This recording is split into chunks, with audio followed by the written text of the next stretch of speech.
Good afternoon, wherever you are in the world. We'll try that again because the mic was muted. This is what you do when you do go live. So good afternoon, good evening, and good morning from wherever you are in the world. I know we have a lot of people from all over the place joining us this evening for his masterclass. So if you can, I'll just have a look and see if I can find make sure it's streaming all right on Facebook. If you can put a thumbs up or something in the comments, that'd be great, so that we know you're there, so we're not just talking to ourselves.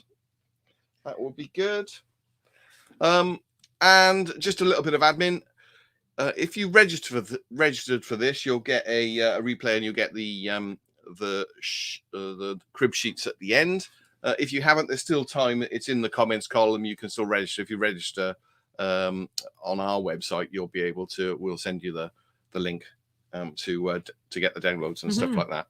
So we'll go through the workshop, which is basically all around reducing risk. As you probably know, we've had a load of requests in the group to answer. The question we asked was people want to know how to reduce their risk when they open. Actually, so de-risk your opening. If you're going to spend a lot of money on stuff when you're opening, then you really want to minimize your risk as much as possible. So we put together something that really helps. Some of the stuff that you probably don't even know you don't know. So, the old Mark Twain joke, or the comments around it ain't what you know that gets you into trouble, it's what you think you know gets you into trouble. So you might know some stuff, but we've sort of put together what we think are the hot spots that you need to be aware of when you're opening. So quick introduction. Yes, well, if you don't know us already, we're Andrew and Claire Bowen. We're authors of the best-selling book, the world's best-selling book, The Daily Grind, on how to open and run a coffee shop that makes money. We're coffee shop coaches, and we work with people all over the world to start up their coffee shop cafe business and for existing business to become more profitable. We write for trade magazines, and we speak at trade shows, and you'll see us every year at the London Coffee Festival if you come and visit us there. So would you like to start, Andrew? I would. I'm just making sure that it's all working. I can see us live on Facebook and on YouTube and on our website as well. So the technologies work, believe it or not. So great. So let me kick off with the mind map. We put a bit of mind. We do like, if you've seen any of our lives before, you'll know that we do like a bit of a mind map. So here we go. So the first thing, what we try to do here is to put together all the things that, and some of them might seem obvious, and some of them are a little less obvious, and some of them are really killers. Some of the things that we're going to talk about are so important that we would say that probably 50% of all businesses that open fail because of this one thing, and we'll tell you about that as we get through. So, but let's start off with the obvious. You might think this is an obvious thing, but important is really, really important to get your research done. Research in, and some people are so excited and so sort of, I don't know what's the word, determined and perhaps a little bit naive, and they want to open really quickly, or they've got this great idea and they don't really get their clarity. They haven't really thought it through properly. So research is so important. So you really have got to get clarity. So before you start anything, you've almost got to stop. You need to really, really understand your why. In other words, why are you doing it? Why do you think you're going to be great at opening a coffee shop? Why are you going to be the greatest host? Why is your business going to be great? And why you want to do it in the first place. You need to have clarity about where you want to open it. Are you going to open on a high street, in a mall, in a shopping center, in a resale park? Where do your customers live, and really understand who your customers are going to be, and we call them the avatar. So avatar is a word that we use all the time for the identifying your clarity in not only what you want to do, but your customer, your team, your suppliers. They all have avatars that are really, really useful for you to fine tune that clarity. So yeah, getting that clarity around who are your customers going to be is really, really important. Because, and there's a little watch out here. This is a real watch out. Just don't think, it's called people like us. So just don't think because you like going to coffee shops. There's not the, you might be lucky. There might be hundreds of people like you out there, but you can't just build a business that attracts yourself. It needs to attract the person that you want to go through. I think that the secret is you're not your customer. We say this all the time. You're not your customer. Yeah. So a bit of testing, if you can, this will definitely reduce your risk. If you can get the option of doing a pop-up, and definitely if you need to work in a cafe, this will definitely reduce your risk. We always say it's great being a customer sat in a coffee shop watching the world go by and think, oh, I'd love to do this. But it's not until you actually physically work in a coffee shop that you realize what it entails and how hard work it is. And then obviously location. So when you've identified a location, whether you found a unit that you might like or an area you might like to work, you might to go in, just go and buy yourself a clicker, the little clickers you get off Amazon, about 99p, I think, and go outside and just use it to count the traffic, foot traffic, or the car traffic going past with people who are like your customers that are going past the door. So it's not the total number of people walking past the door. They're all come in for a cup of coffee. It's got you're counting the number of people who are your customer avatar. Yeah, and those of you who've got the book, we have I did wave it around. We've got a 74-point checklist in the book around how to choose a location. It's got a scorecard in it actually, so you can download it off the Daily Grind book website, where you can, and then you can use that to score. I was in retail for hundreds of years, I think, before we did this coffee really shop. That old, you're really that old. And I got a sense of what made a really good coffee shop. So when we started opening coffee shops, we had that we had a nose for it. So we sort of looked at the sort of the key points of that, what makes a good place, and we put it into a easy to use spreadsheet that marks it for you. So definitely do that, but carry on reading, carry on YouTubing. If you got a chance to go to events, that's another good thing to reduce your risk as well. You get to meet some people, because we'll talk about team in a second, but events are a great place to go meet other people that are able to help you. Obviously, a lot of you are in the Facebook group where this is being broadcast out. But there's other Facebook groups out there that are quite useful. And, if you get the opportunity to go any training courses, then, jump on them as well. Definitely, because we always say that the day you think you know it all is the day to retire. So we're all learning all the time. So really do your research and really, really delve deep into everything about coffee. So I know it sounds a little bit boring and probably not the first thing you wanted to hear when we talked about, but really spending some time doing this little bit, getting this clarity will really help you make lots of decisions much quicker and easier. It's a big mistake that we see people make. They jump too quickly without getting that clarity before they start. So do your research. Next one is your team. Now, it's hard. It's almost, unless you're going to start a pop-up and it's just you, and some people might, it's almost impossible to do it on your own. And in fact, even if you're going to do that, there are a team of people behind you. And when we talk about the team, we just don't talk about those people that are in that you are likely to employ. We're talking about all these sort of people as well. Your suppliers. Think about, these are the people you need to build relationships with, because running a business is about relationships. So you can reduce your risk by finding great suppliers, people that understand you, people who are going to support you, and people that fit in with your vision is really, really important. So again, there's a big list of people there. Getting a great designer, and one of the things that we see that works really well for coffee shops and for cafes when they open, the ones that do really well are the ones that outperform, are the ones that have got a really good design. Yes, because the design makes a massive difference.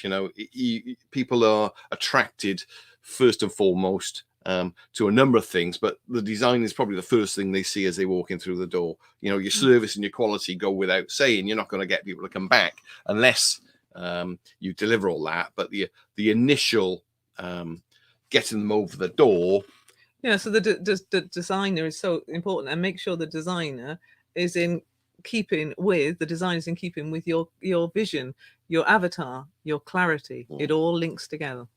So you get obviously you're going to need builders, you're going to need solicitors, accountants, people do your payroll, people supply you with food and consumables, people to buy equipment off and off coffee. Those are the type of people. But having good people in here will really help you, because when you're opening, they'll not only be able to give you some advice and some support, but actually your success is their success. So Exactly. if you they want you to succeed. Yeah. So don't think you've got to do it all on your own. There's a lot of people out there. One thing to be aware of is that you need a mentor, which in as you sat on our Facebook page, then we are mentors, but then a mentor is not somebody in this list above, because all these people want to sell you something. They'll want to sell you something they've got. They want to do it the way they like doing it. They'll have you do your software. Somebody who, and it's not your family either, because they'll probably tell you, and it's not your friends, because your family, believe it or not, are the ones that will tell you not to do it, and your friends are the ones will be afraid of upsetting you, or will probably tell you it's all great. So you really want somebody outside of your suppliers and your family and friends who can help, and that's use us by all means, but you need somebody there who hasn't got an agenda. They just want to tell you the truth, and ideally people who've done it before. Yes. Not somebody that think they do it, because everyone knows how to run a coffee shop. Because we've been there, we've stood in your shoes, we've run a chain of independent coffee shops, so we know what you're going through now. So another part of your team is going to be investors, whether it be banks or somebody who's going to let Uncle Tony who's going to lend you some money.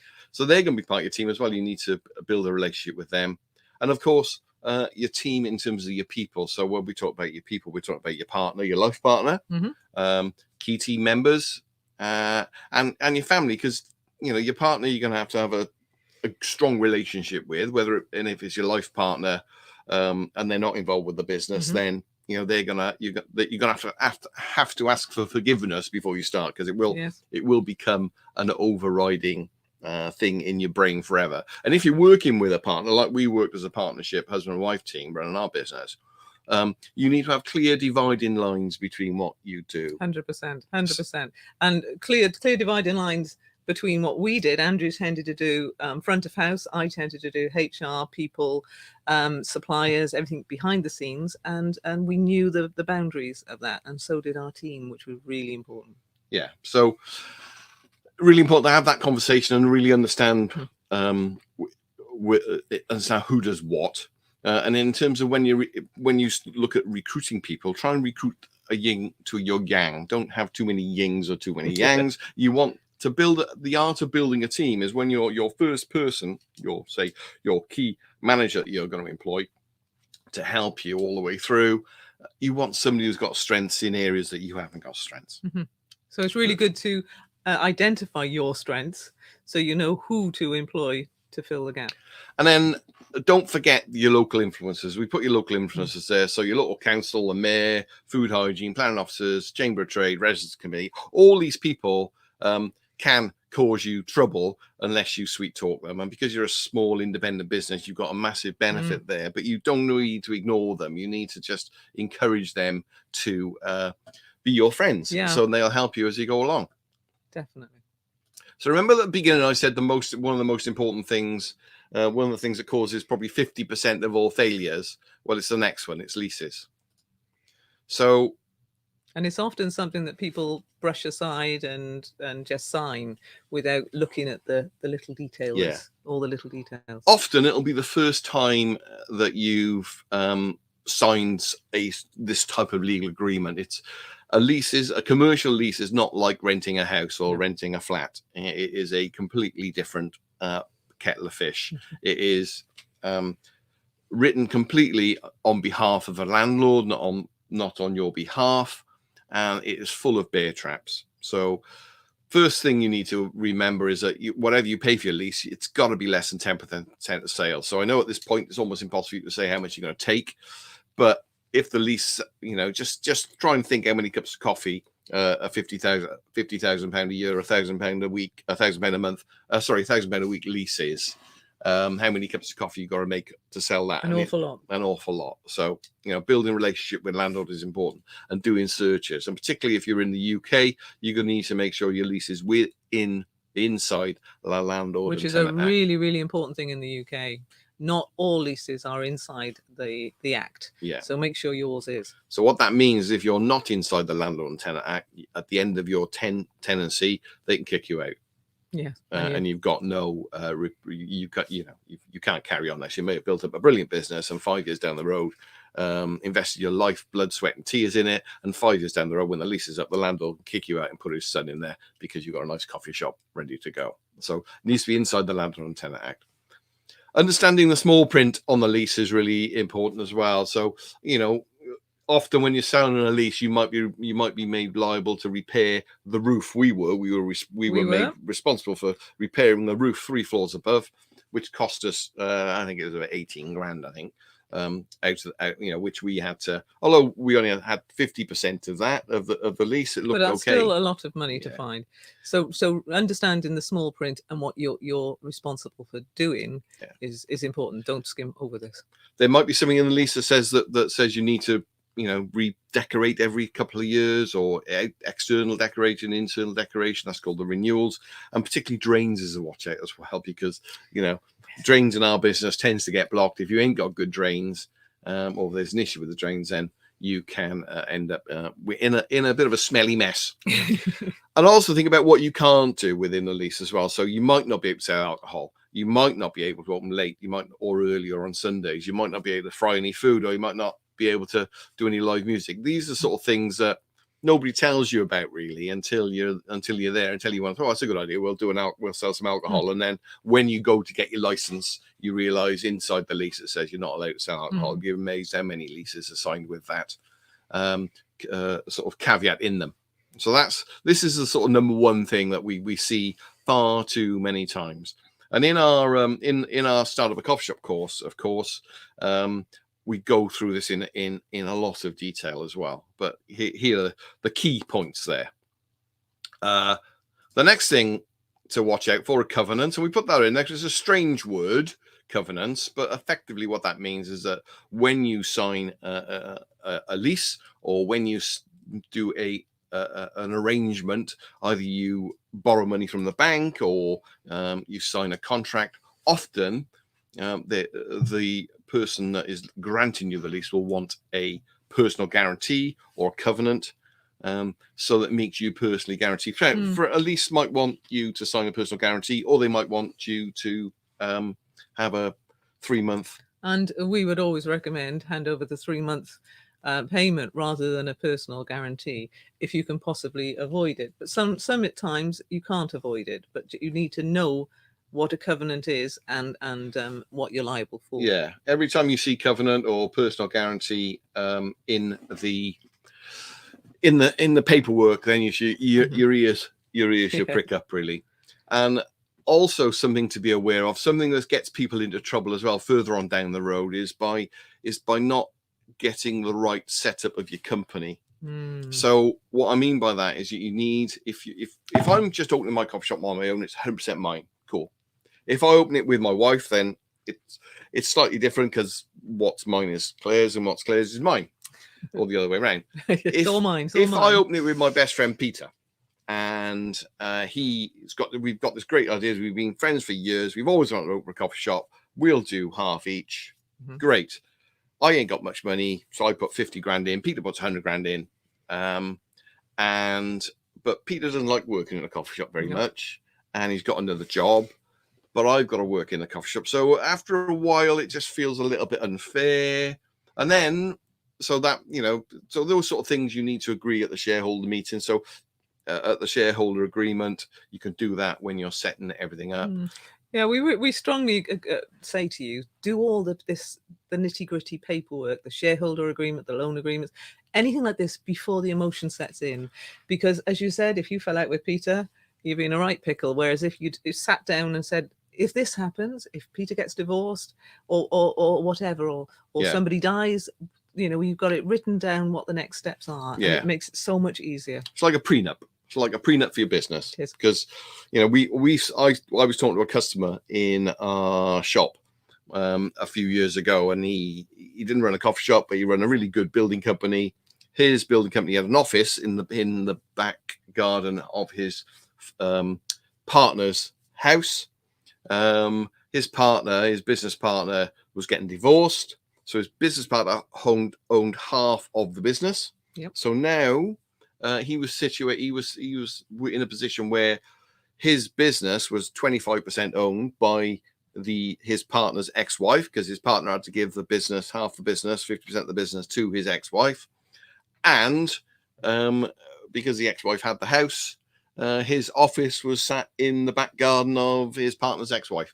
So not only did he have to, not a very nice situation. So it's not a great situation. So do the prenup. That's what we're saying. And don't sign any personal guarantees if you can get away with it. The next one that we see people making mistakes on all the time is size.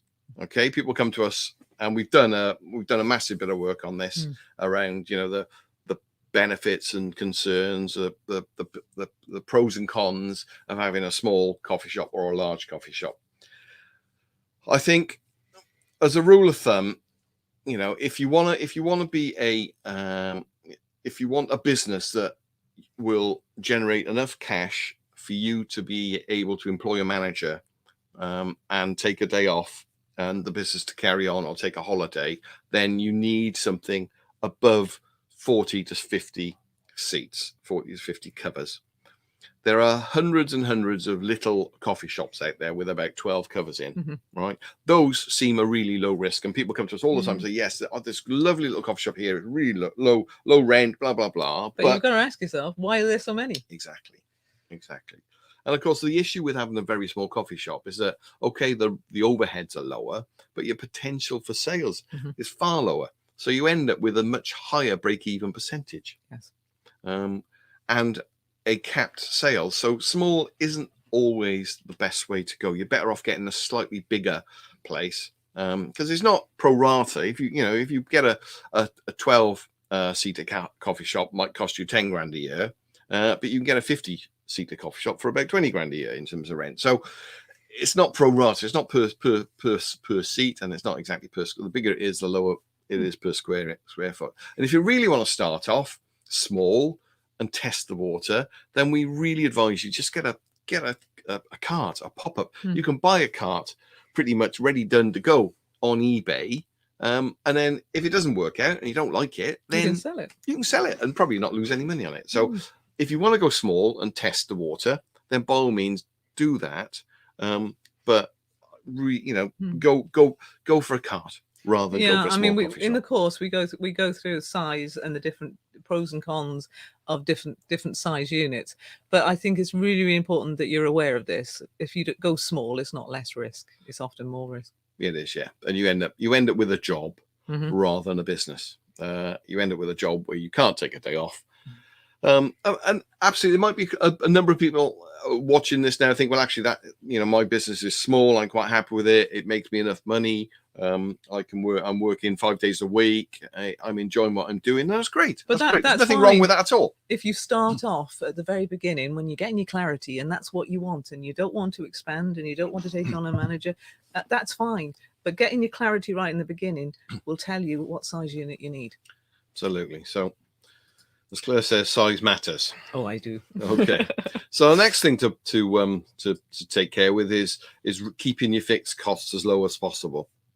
So it's very tempting when you've saved up a pot of money, when you're thinking of, and unfortunately, the more money you got, it does seem that you forget the value of money. It seems strange when we talk to people and they'll say, well, it's only 10 grand or it's only 5 grand or so, it's only £1,000 more. And you would think, well, actually, it takes a long time to count from 1 to 1,000. That's what my dad always used to say to me. Yeah, a long time. And it takes a long time to earn £1,000. So there's a lot you can do to keep your fixed costs as low as possible. You can buy second-hand equipment, although we never recommend a coffee machine or a dishwasher for that matter. But you can lease rather than buy. And, of course, you can do stuff on your own. And we'll talk about that in a minute, about there is a benefit or a problem with doing too much on your own, in truth, because you've got that balance between time and money. The next one that people go wrong on is their menu. Okay, now the number of people that we meet in our consulting business, when we talk to existing coffee shop owners who are in trouble, but they haven't got any rules around their margin, and they've got nothing is costed, and it's just by magic almost that they make money at the end of the month. As a brand new startup, you've got the opportunity to ensure that everything you do, everything you sell, is 100% costed from day one, because you've got to achieve that top line margin. You've got to have a gross margin of at least a blended margin of at least 75%, which effectively means for everything you buy for £1, you need to sell for £5. And that's the easy calculation. We say, if you're not sure what we mean, just buy it for £1, multiply it by 5, and that's what you've got to sell it for. Yeah, obviously, coffee and tea will be far higher margins, and some foods will be lower, but your average margin needs to be, the metrics don't work anyway. You've got to be quite strict with this, because you'll get people you'll have Mrs. Miggins that comes in with a lovely cake, and she'll want to sell you this cake that she's made in the kitchen, and she'll say, right, we've got this lovely cake, and it's a portion for 10. You'll get 10 portions out of it. And you ask them how much she wants, and she wants £24 for this cake, and which works out, my maths isn't great, but that's £2.40 a portion. So how much, you've got to think to yourself, how much will my customers pay for that? And will they pay £10 for a slice of cake? Absolutely no way. I don't know anywhere, unless you're in the rich, you're not going to get that. So Mrs. Miggins really needs to understand, and you need to think about, so some things you're not going to get 75% margin on, but you can't have a coffee shop full of stuff that you're selling and making no money on. All right, you're in a business, you buy stuff in, you sell it, you've got some big overheads to cover. And in terms of golden rules on the menu, you need to be really clear that nothing should go on your menu unless it achieves the margin target, it tastes fantastic, and you can make it in the appropriate time. Because we're a quick service restaurant, we're in that area where people come in, they want to be served quickly. It's not a fine dining restaurant where it's a 3 or 4 hour stay. Yeah. And certain things on menus that we see break the system. Certain things take too long to produce and are difficult to replicate, and it just breaks the whole chain of events. Yeah, and it's a big mistake that people make that you can avoid. Well, not only does it break it, but obviously, if something's got a good margin and tastes fantastic, but takes you 50 minutes to make or 40 minutes to make, not only is it going to break the kitchen, because people can't it'll just stop everything else coming through, but it'll also cost you money. So, the average wages now are, $13. We talked to somebody yesterday in California last week, in $13 an hour. I know it's even higher in some states. In the UK now, the minimum wage is £9 or £9.60. It's going up and up and up. So for every hour that it takes you every man hour it takes you to make something, you need to almost build that into the cost now. So get in your menu thing, get it 100% costed, and make sure everything you put in there as a golden rule before you open, and make sure that will definitely reduce your risk. Now, this is a massive part of the online training course, the Start Up a Coffee Shop course that we run, and you can join. But this is such an important bit, and this is probably the second most reason. So if you're not closing because your lease is duff, then we find the biggest issue then is about your menu, because if your menu's not right, it's not attractive enough.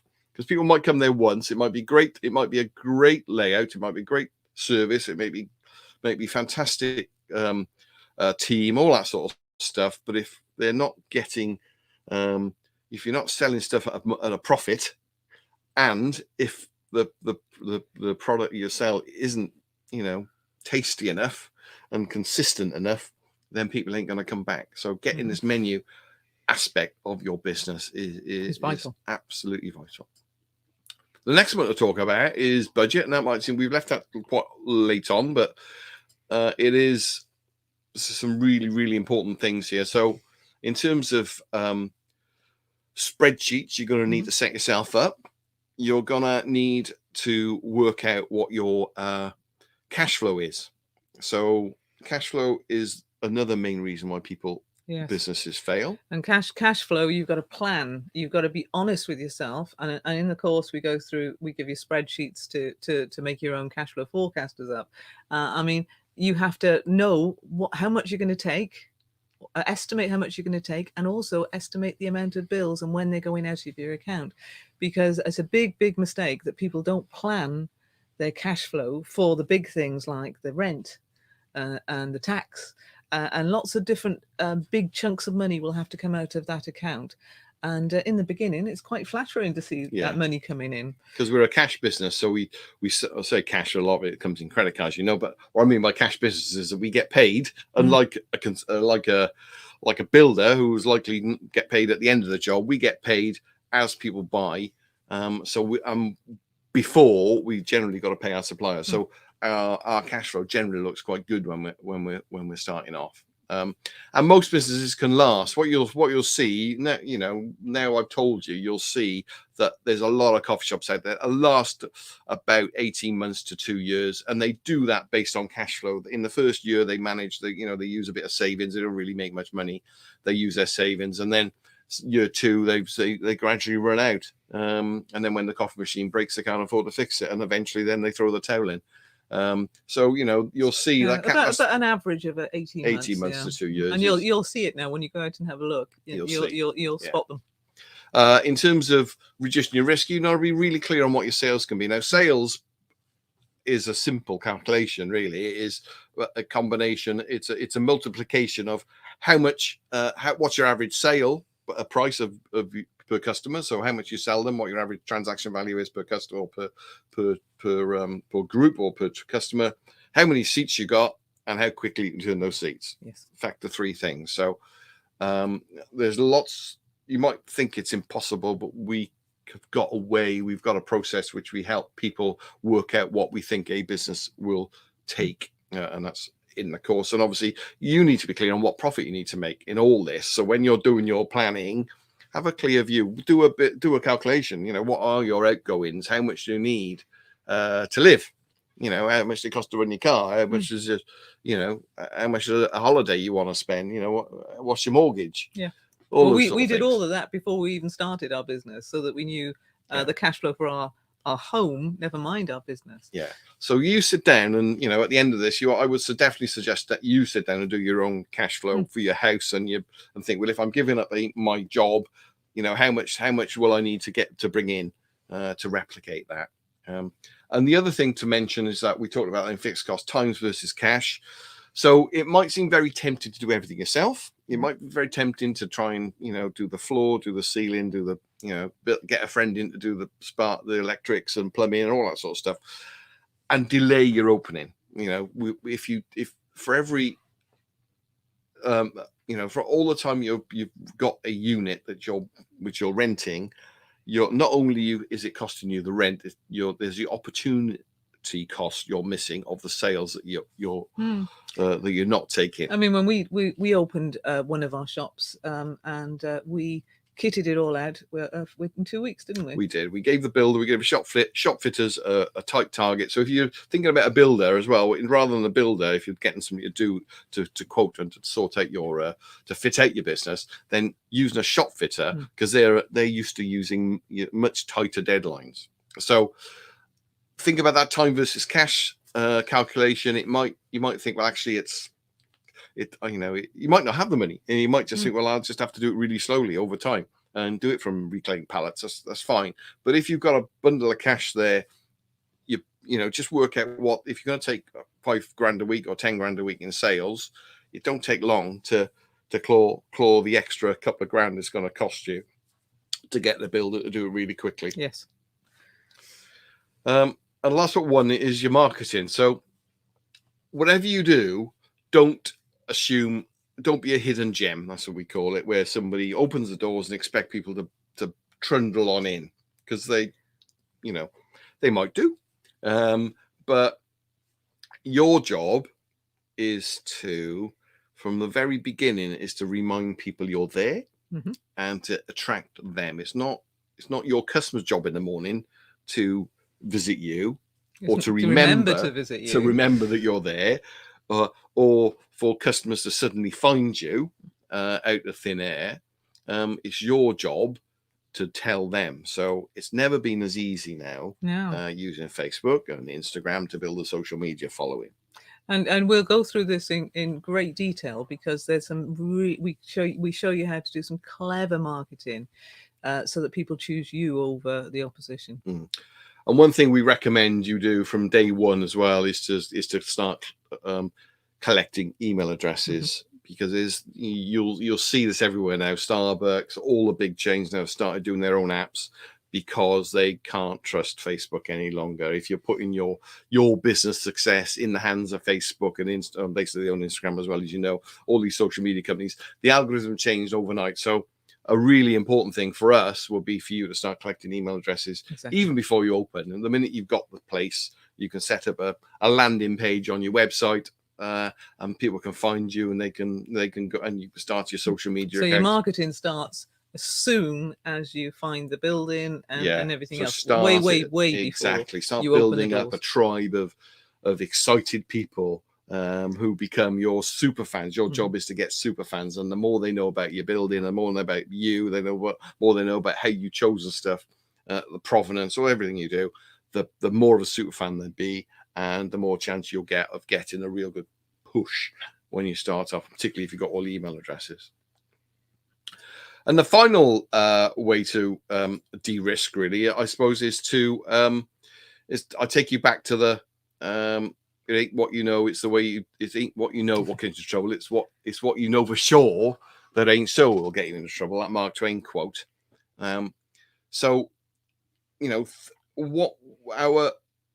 you can use us by all means. If you want to use us, we do one-to-ones. We do monthly one-to-ones training. Although that's about £500 a month, and we got a launch program which we take you through a whole year. But the most simplest and easiest way for you to de-risk and for you to understand the ins and outs of how a coffee shop works and how a cafe works, and the key things that you need is to absolutely join our Start of a Coffee Shop course. It's packed full of videos, and these are things you're not going to get on the internet. It's basically a summary of our 2-day course we did before lockdown called the Coffee Shop Bootcamp. We did that in London, and we ran that for about 5 years. And we've put it in with lockdown. Lucky for you, we put it in with lockdown. And you also get access to us through the private coaching group. And you can ask us any questions you want. And there's a new question and answer session in the course as well. So as a thank you for joining us today, we've got a coupon you can use at checkout. So if it's normally £99 a month plus £30 $99 to join and £30 a month for the coaching group plus the tax rate or wherever you are. But until Sunday night, if you go to the course startatcoffeeshop.com page, you will and put that voucher in, you will get a discount of £69. So please join the course before Sunday night, and you'll get that fantastic discount. So that's the I put on the bottom of the screen now. I've got the website address there for where to go to. So if there is any questions, we've got a couple of comments, and we had a comment earlier actually before the course. So Joe Sharkey asked a couple of questions actually. The first one was what equipment should he look at buying? And I think the answer to that is actually equipment that can be serviced and there is support for you is probably the most important bit of advice we get with any equipment, particularly a coffee machine. You know, a coffee shop without a coffee machine. we always say that a coffee shop without a coffee machine is a shop with nothing to sell. So I mean, getting your clarity right, knowing what your avatar is, knowing what then your menu will guide you to your design and your layout, and then your equipment needed to deliver all of that. Yeah. So all of that all comes together, and we would go through all of that with you. But remember what Andrew said about those other people on the list of your suppliers. Not all of them will sell you the best coffee machine. They'll sell you the coffee machine that they've got. They'll show. Yeah. So what you need really is, you know, you need somebody like us, but not necessarily us. But obviously we're here, so you know. But you need you need to take some impartial advice. By all means, ask in the group, because we are doing our very best to keep all sort of suppliers and people trying to sell you stuff out of the startup group. A lot of groups online I know are full of people flogging you stuff, so we're very strict on who can put what in there. And the other question that Joe asked earlier was around customers. I think we've all answered that. How do you be assured of getting customers to come to join in? I think we've already answered that a little bit. You need to sort of, from the minute you know where you're going to open, from the second you know when you're going to open and you signed the lease almost, you need to get your website set up, your social media sorted, start posting, start collecting email addresses, start building a story, start building super fans. And then Joe's also asked, what sort of events should I go to and what stage should I go? Well, I would say I would go now, as soon as you can, as soon as you possibly can. The trade shows are back on. Come and see us. We're going to be at the London Coffee Festival in at the end of March.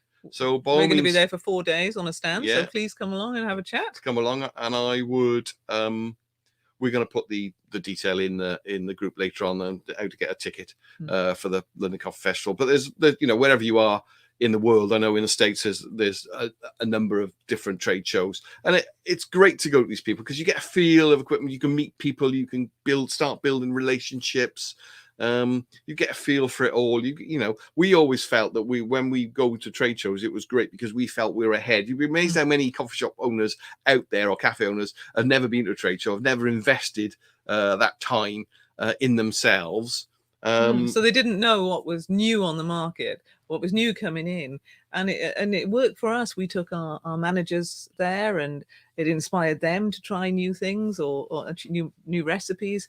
So it was really, really good to talk to the suppliers and find out what's happening out there. Yeah. Now Sophie Chiswell's asked a question. I'm opening a coffee shop in the spring. An old boathouse by the sea. Sounds really nice. 15 covers internally and 20 externally. Summer will be the main trade. Yeah, you're right there. Yeah. It will be. How to support with opening trade.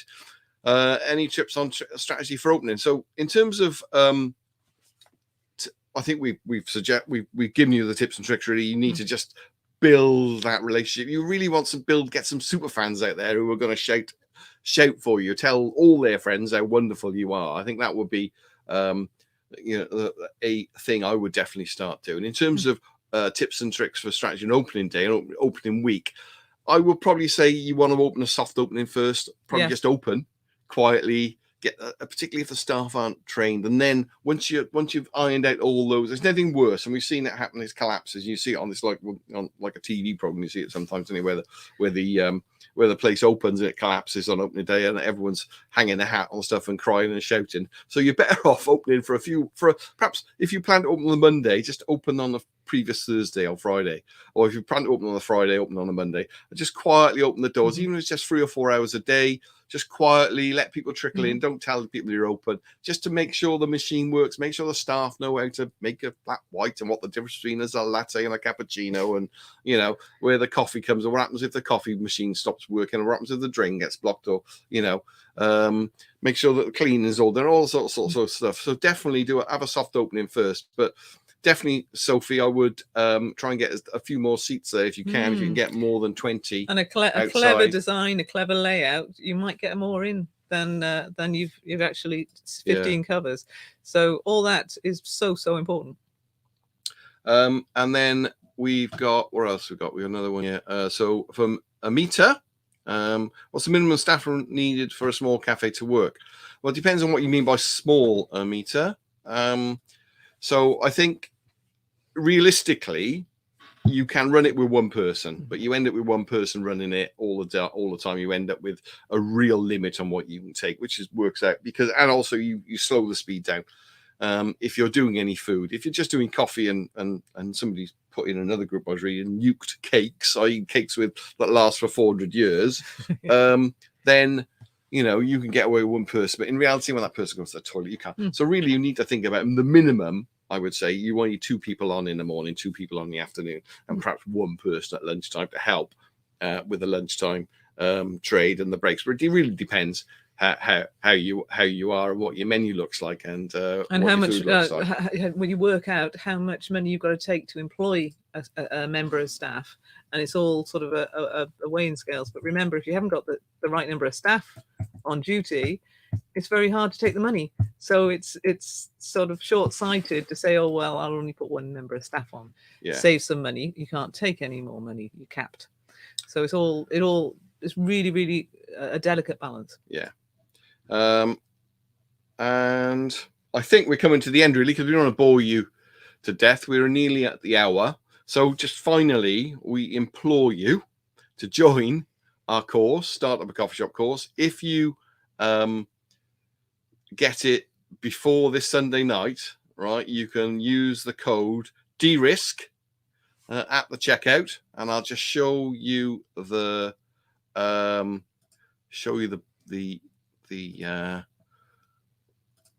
page now. So this is our this is the course.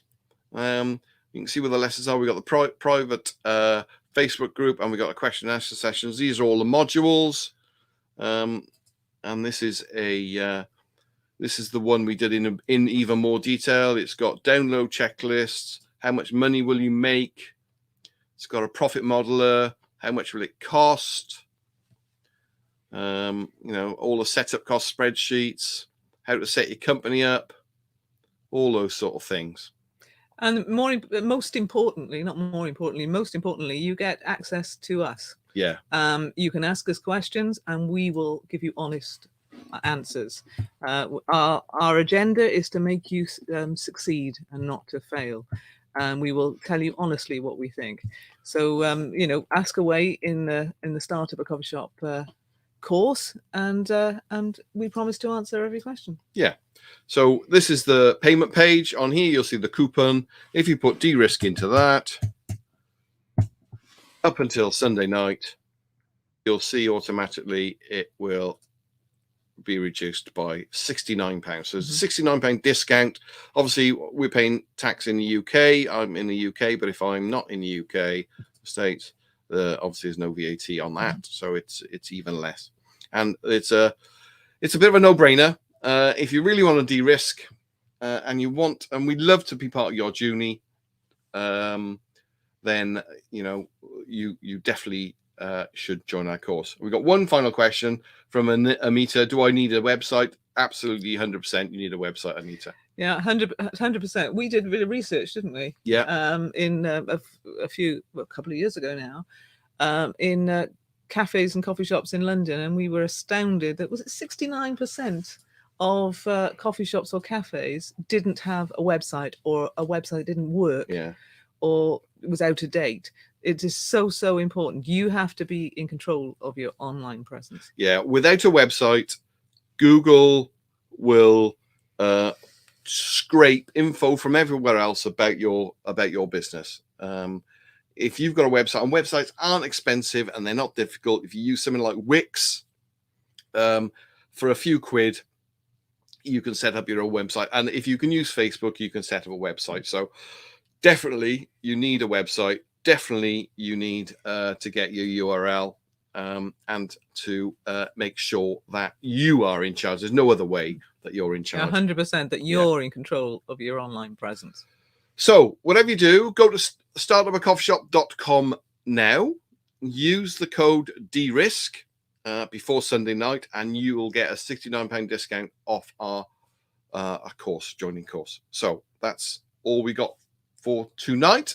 And it's been lovely to see everyone here. And thank you so much for your questions.